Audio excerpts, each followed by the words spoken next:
Yang keempat, saudara, pengaruh yang manis dari Roh Kudus dalam kekuatan rohani saudara.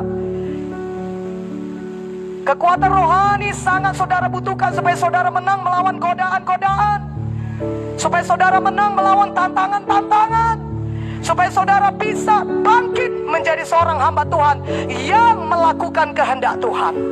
Saudara mampu mengalahkan semuanya, rintangan, godaan, pencobaan, semuanya saudara kalahkan. Kenapa? Karena saudara punya kekuatan rohani di dalam saudara. Haleluya. Simpson badannya besar, saudaraku, tetapi rohnya kerdil. Dan di sini kita diajari Tuhan, saudara, kita harus punya kekuatan rohani kalau kita mau menang melawan semua godaan-godaan. Apakah kita akan terus digoda sebelum Tuhan Yesus datang kedua kali menjemput kita? Ya, jawabannya ya. Tidak akan ada jawaban tidak untuk hal itu, saudaraku. Jawabannya akan tetap ya. Sampai Tuhan Yesus datang kedua kali, setinggi apapun kedudukan saudara dalam pelayanan, sudah bagaimanapun saudara melayani Tuhan, sudah berapa lama pun saudara melayani Tuhan, godaan itu akan tetap datang. Karena pekerjaan setan mencuri, membunuh, dan membinasakan. Dia adalah si penggoda. Saudaraku, bagaimana supaya kita bisa menang? Kita harus membiarkan Roh Kudus menguasai kita.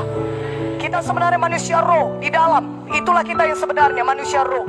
Tetapi di luar kita ini, daging kita ini semuanya, saudaraku, tempat kita tinggal, tempat kita yang sebenarnya lemah. Firman Tuhan berkata, daging lemah, roh memang penurut, tapi daging lemah. Karena itu berjaga-jagalah di dalam doamu minimal 1 jam per hari, maka engkau tidak akan jatuh dalam pencobaan. Dan Tuhan juga tahu kita ini apa, kita ini debu. Itulah sebabnya saudara membutuhkan pengaruh Roh Kudus supaya saudara kuat. Setan masih lebih kuat daripada manusia. Tetapi ada satu yang bisa mengalahkan setan, dan hanya satu aja, yaitu apa? Kekuatan Roh Kudus di dalam kita.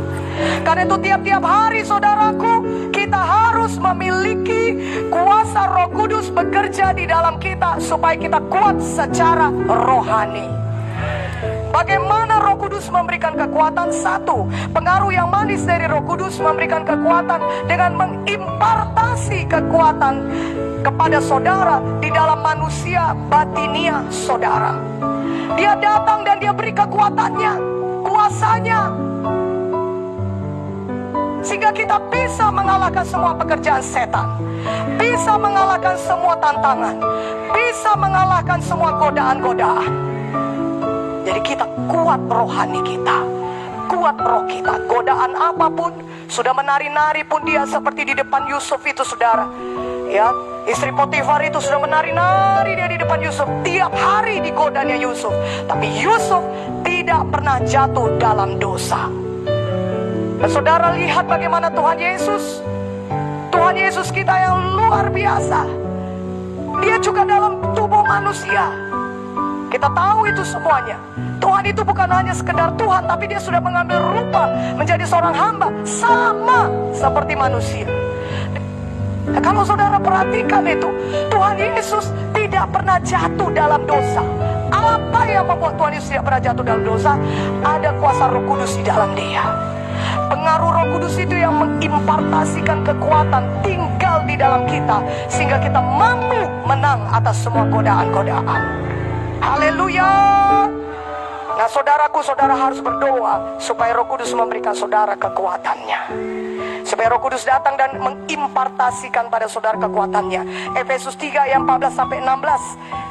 Saya baca kepada saudara, itulah sebabnya aku sujud kepada Bapa, yang daripadanya semua turunan yang di dalam sorga dan di atas bumi menerima namanya. Aku berdoa supaya ia menurut kekayaan kemuliaannya menguatkan dan meneguhkan kamu oleh rohnya di dalam batinmu. Jadi kita dikuatkan Tuhan, diteguhkan Tuhan oleh Roh Kudus. Roh Kudus itu memberikan kekuatan kepada kita, mengimpartasi. Bagaimana itu bisa terjadi? Seperti ragi itu, saudara, kita tidak lihat cara kerjanya. Bukankah demikian? Yang kedua ini, pengaruh yang manis dari Roh Kudus memberikan kekuatan kita. Roh kekuatan itu tinggal dalam saudara. Roh kekuatan itu, Roh Kudus itu sendiri tinggal dalam saudara. Itulah sebab saudara selalu bersekutu dengan dia. Dia tinggal di dalam saudara. Dia akan membuat saudara kuat. Yesaya 11 ayat 2, roh Tuhan akan ada padanya, roh hikmat dan pengertian, roh nasihat dan keperkasaan, roh pengenalan dan takut akan Tuhan. Bisa kita mengalahkan godaan, bisa kita menang melawan pencobaan, bisa kita mengalahkan pekerjaan setan oleh Roh Kudus yang tinggal di dalam kita. Haleluya. Ini pengaruh Roh Kudus bagi kita sungguh luar biasa, membuat kita kuat secara rohani.